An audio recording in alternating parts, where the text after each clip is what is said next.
अस्सलाम वालेकुम वरहमतुल्लाहि वबरकातुह। आज मैं आपको बताने वाला हूँ स्टेप अप ट्रांसफार्मर के बारे में कि स्टेप अप ट्रांसफार्मर देखने में कैसे लगता है और इसके अंदर क्या क्या लगा होता है और ये काम कैसे करता है। तो चलिए मैं सबसे पहले आपको बता दूं कि ट्रांसफार्मर की जो डेफिनेशन होती है, ट्रांसफार्मर एक स्टैटिक डिवाइस होता है। ठीक है, स्टैटिक डिवाइस का मतलब ये होता है कि एक साकिन होता है, there is no moving parts in the transformer. ठीक है, ये म्यूचुअल इंडक्शन या इलेक्ट्रोमैग्नेटिक इंडक्शन के तहत काम करता है, उनके प्रिंसिपल के ऊपर काम करता है। ठीक है, और ये इलेक्ट्रिकल पावर को यानी करंट को और वोल्टेज को, ठीक है, ट्रांसफर करता है। यानी करंट या वोल्टेज को 1 वोल्ट से, इलेक्ट्रिकल पावर वोल्टेज को 1 वोल्ट से दूसरे वोल्ट में ट्रांसफर करता है। तो मैं आपको सबसे पहले दिखा दूं और मैं सिर्फ यहाँ पे आपको दिखा रहा हूँ और फिर आपको अपने कंप्यूटर की स्क्रीन की तरफ लेके जा रहा हूँ समझाने के लिए कि हर पार्ट का काम क्या होता है। पहले मैं आपको सिंपली बता दूं और दिखा दूं कि ट्रांसफार्मर ऐसा दिखता है। ठीक है, ये सबसे इसके अंदर आपको पता ही होगा कि लेमिनेटेड कोर होते हैं, फिर जो हमारा आयरन या स्टील के लेमिनेटेड कोर होते हैं, फिर उनके ऊपर वाइंडिंग होती है, फिर वाइंडिंग के साथ हमारे ये जो फिर ऑयल टैंक होता है, मेन ऑयल टैंक जो बिल्कुल इसके अंदर है, इसके अंदर ही है, इसका फ्रंट साइड है। ऑयल टैंक के अंदर ट्रांसफार्मर ऑयल होता है, वो वाइंडिंग तीनों वाइंडिंग और कोर ऑयल के अंदर ही डूबी हुई होती है क्योंकि ऑयल फिल होता है। ठीक है, इसके बाद मैं आपको ये बता दूं, ये जो बाहर साइड है ये रेडिएटर कहलाता है, ये और ये रेडिएटर कहलाता है और ये कूलिंग रेडिएटर है। ठीक है, कूलिंग रेडिएटर है, नेचुरल कूलिंग रेडिएटर है। ठीक है, उसके बाद अगर आप यहाँ पर सबसे ऊपर देख लेते हो तो ऑयल टैंक के ये ऊपर सबसे जो है कंजर्वेटर टैंक है हमारे पास। ये जो बीच में लगा हुआ है ये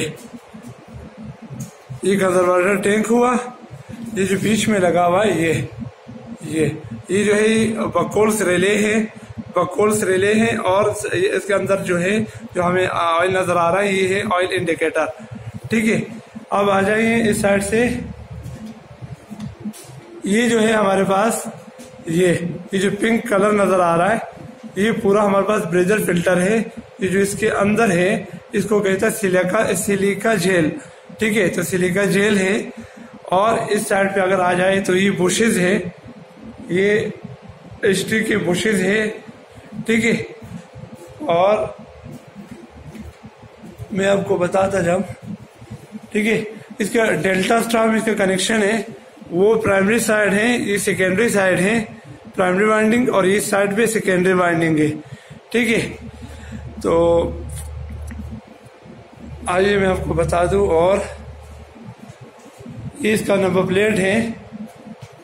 ठीक है, ये सब के बारे में तफसीलन जो मैं आपको बताने वाला हूँ, ये मकसद था पहले दिखाना, तो ये आपको मैंने दिखा दिया। और ये जो बकोल्स रिले होती है ये कंजर्वेटर टैंक और मेन टैंक के बीच में लगी होती है। तो अब मैं आपको अपने कंप्यूटर की स्क्रीन की तरफ लेके चलता हूं और हर एक पार्ट के बारे में बहुत आसान अल्फाजों में समझाता हूं कि ट्रांसफार्मर क्या होता है, इसके हर एक पार्ट जितने भी पार्ट हैं वो क्यों लगे होते हैं और उसका काम क्या होता है।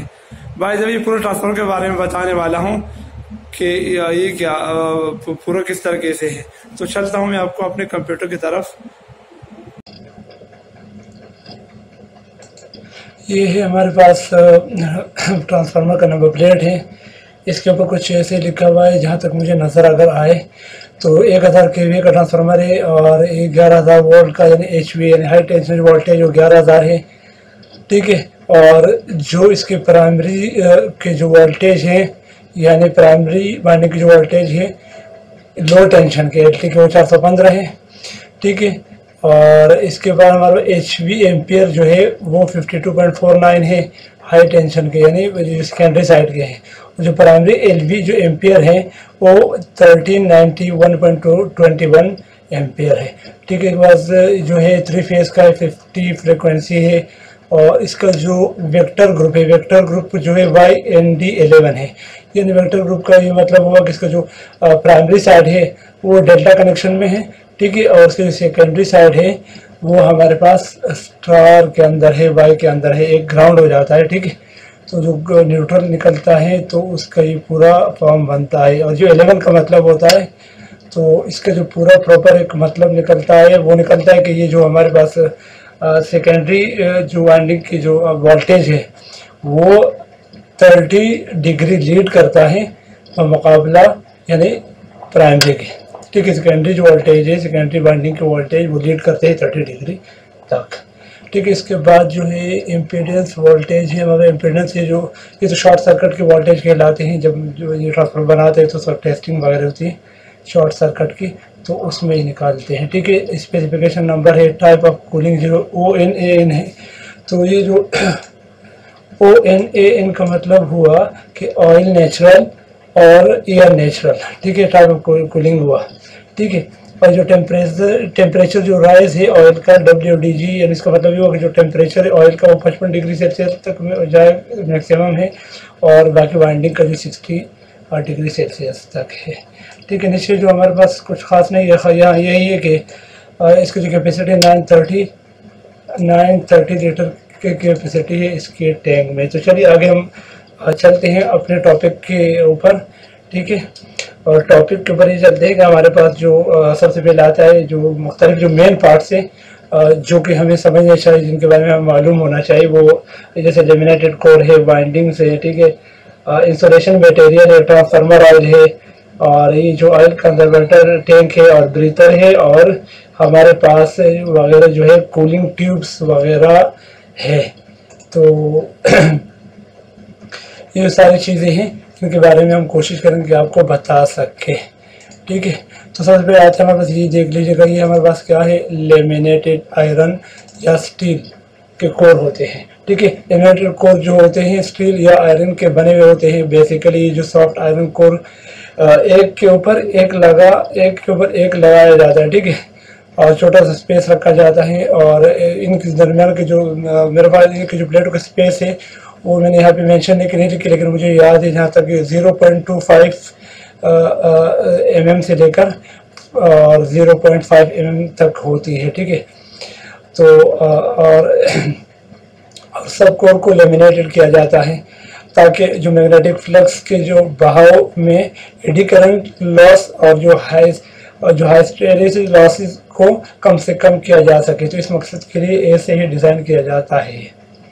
तो ये जो कोर है एक तरह से जो वाइंडिंग का सपोर्टर भी होता है, ठीक है, और इनके ऊपर वाइंडिंग को फिट कराया जाता है, ठीक है। तो ये हमारे पास जो लेमिनेटेड कोर का मैंने आप लोग के लिए जो खुद से बनाया है वो कुछ इस तरीके से जो आसान अल्फाज है उनमें, ठीक है। उसके बाद हम जाते हैं वाइंडिंग की तरफ।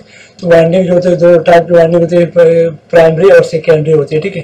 ये जो वाइंडिंग एक दूसरे से इंसुलेटेड होती है, जबकि एक दूसरे से जो कनेक्टेड फिजिकली बिल्कुल भी नहीं होती, ठीक है। हाई वोल्टेज साइड यानी जो सेकेंडरी वाइंडिंग के नंबर ऑफ टर्न्स ज़्यादा होते हैं जो बमुकाबला प्राइमरी वाइंडिंग के, ठीक है। सेकेंडरी जो वाइंडिंग के नंबर ऑफ टर्न्स ज़्यादा होंगे, ठीक है, ऑलमोस्ट डबल होते हैं प्राइमरी वाइंडिंग के मुकाबले में, ठीक है। दोनों वाइंडिंग कॉपर से बने होते हैं, और जो प्राइमरी साइड की जो वाइंडिंग में थिक कॉपर वायर यूज़ होता है, और सेकेंडरी वाइंडिंग में थिन कॉपर वायर यूज़ होता है। वो इसलिए कि प्राइमरी साइड की वाइंडिंग का करंट ज़्यादा होता है और सेकेंडरी वाइंडिंग जो है वाइंडिंग का जो करंट है वो कम होता है। अभी अपने नंबर प्लेट पे भी देखा सेम टू सेम यही कहानी थी, ठीक है। तो आगे चलते हैं, और मेन ऑयल टैंक के बाद आता है और ट्रांसफार्मर ऑयल। तो लेमिनेटेड कोर एंड वाइंडिंग में जो ऑयल टैंक, जो laminated core and windings men oil tank के जो कंटेनर में रखी जाती है, ठीक है, और ट्रांसफार्मर ऑयल फिल किया जाता है। तो कंटेनर में तो वाइंडिंग और कोर ऑयल में डूबी हुई होती है, ठीक है, और ट्रांसफार्मर ऑयल एक क्रूड पेट्रोलियम ऑयल है, और एक प्रोसेस से गुजरते हैं पेट्रोलियम के पेट्रोलियम के प्रोसेस से गुजर करके मिनरल्स ऑयल बन जाते हैं, ट्रांसफार्मर ऑयल ही कहते हैं, उसका नाम भी ट्रांसफार्मर ऑयल ही है। अच्छा, इन ऑयल का काम क्या है? तो इनका ऑयल का काम ये है कि ये हमारे वाइंडिंग और कोर को ठंडा करती है और ठंडा रखती है, और ये एक बेहतरीन इंसुलेशन भी प्रोवाइड करती है मेन टैंक और जो हमारे पास वाइंडिंग और कोर है और मेन टैंक, इनके बीच में एक बेहतरीन इंसुलेशन वगैरह भी प्रोवाइड करती है। तो ये हुआ ऑयल का काम और ये मेन टैंक। तो अब आगे चलते हैं। इसके बाद कूलिंग रेडिएटर है हमारे पास। तो जो मेन ऑयल टैंक के दोनों तरफ से कूलिंग जो ट्यूब लगी होती है, जब ऑयल गर्म रहता है तो ऑयल इन कूलिंग ट्यूब्स में से ऊपर से फ्लो करते हैं, ठीक है, और नीचे से वापसी टैंक में जाते हैं, ठीक है, और एटमॉस्फेरिक एयर इन ट्यूब्स से टकराती है। और ये जो बाहर जो फिन्स नज़र आ रहे हैं, इनसे हवा टकराती है। जब ऑयल की एक्सपेंशन होती है, तो जब ऑयल सर्कुलेटिंग होती है एक्सपेंशन में, तो ये हवा उन ट्यूब से टकराती है और ऑयल ठंडा होता है। सिंपल एक कहानी है, ठीक है। और ज़्यादा अगर एक्सपेंड हो, ऑयल ज़्यादा गर्म हो, तो वो ऊपर फिर कंजर्वेटर टैंक में जाता ही जाए। जबकि कूलिंग ट्यूब्स नॉर्मल हालत में भी अपना काम जारी रखा हुआ होता है, ठीक है भाई। कई ट्रांसफार्मर में एक और चीज़ भी होती है जो कि इसमें नज़र आपको नहीं आएगी, वो एक्सप्लोजन वेंट कहलाता है, ठीक है।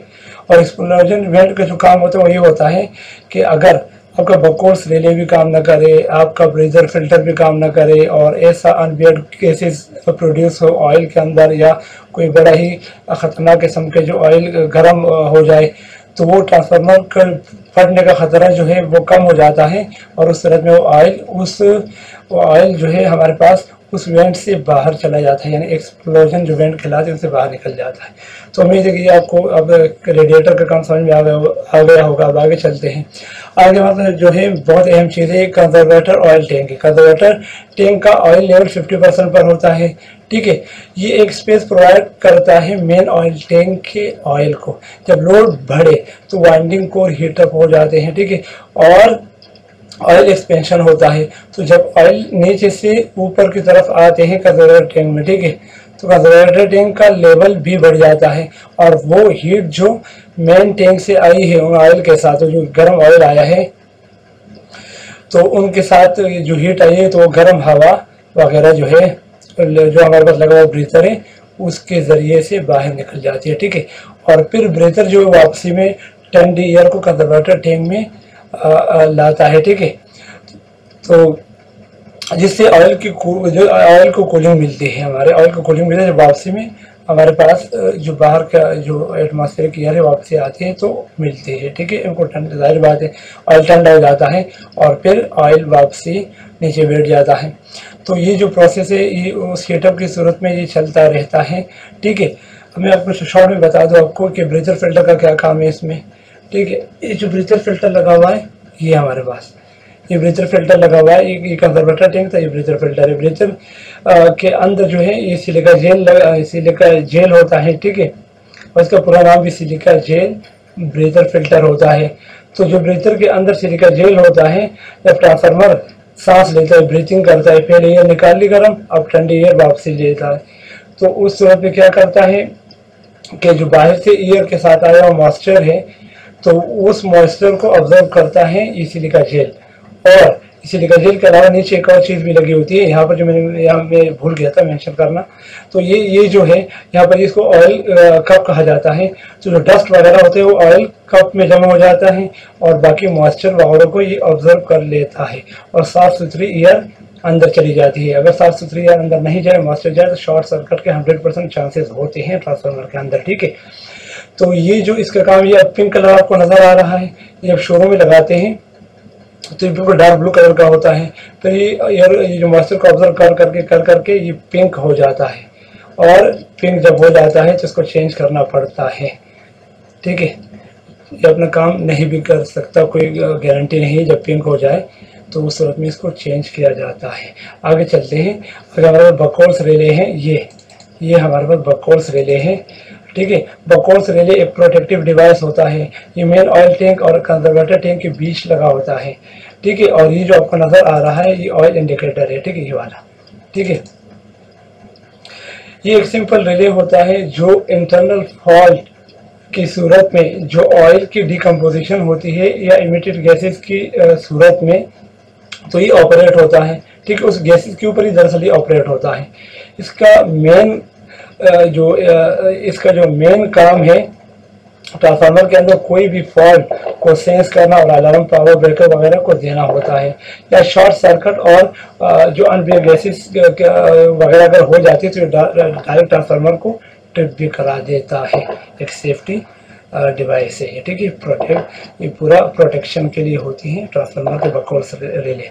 आगे चलते हैं, और ये जो था, ये हमारे पास ये पूरे ये जो चीज़ें थी इतने ही तक थी। उम्मीद है कि आपको ये वीडियो पसंद आई होगी, और हर एक के ऊपर हर एक पार्ट्स के ऊपर भी आगे जाकर के इंशाल्लाह वीडियोस बनाएंगे। तो मैंने बैठ करके आप लोगों के लिए ये बनाई कि कुछ समझ में आ सके आसान अल्फाजों में, क्योंकि काफ़ी मुश्किल अल्फाज होते हैं लोगों को समझ में नहीं आते। तो उम्मीद है कि ये जो वीडियो आपको पसंद आई होगी। अगर आई तो लाइक कीजिएगा, सब्सक्राइब कीजिएगा, और मेरे चैनल को सब्सक्राइब कीजिएगा, वीडियोस को लाइक कीजिएगा, और अल्लाह हाफिज़। इंशाअल्लाह ताला फिर मिलते हैं नेक्स्ट वीडियो में। VCB और जो ACB है उनके ऊपर भी वीडियो आने वाली है, तो मेरे चैनल को सब्सक्राइब कर लीजिएगा। अल्लाह हाफिज़।